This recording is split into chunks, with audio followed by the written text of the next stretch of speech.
तुमच्यापैकी काही जण विचारतात की आंबे तर इतके महाग असत तर आंबा बागायतदार कर्जबाजारी किती जातात. देखत किती जातात ते.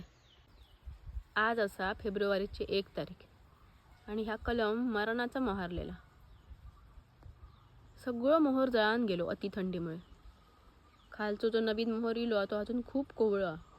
ह्या मोहराक जर आंबे धरले तर ठीक, नाहीतर ह्यो मोहर जळाची शक्यता असा कारण अजूनही बरीच थंडी असा. बरं आंबे धरले तरी हे आंबे तयार होऊन ते बाजारात जायसर मे महिनो उजाडतलो.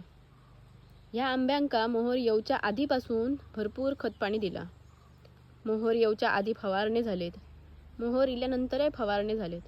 त्याच्यानंतर आंबे तयार झाले काय ते काढून पिकवून पेटीत भरून पाठवण्यापर्यंतचा सगळं खर्च बघितलात आणि मग त्याच्यातून कितके पैसे उभे राहतात हे बघितलात ना, तर तुमकाच तुमच्या प्रश्नाचं उत्तर गावतला की आंबा बागायतदार कर्जबाजारी किती जाते.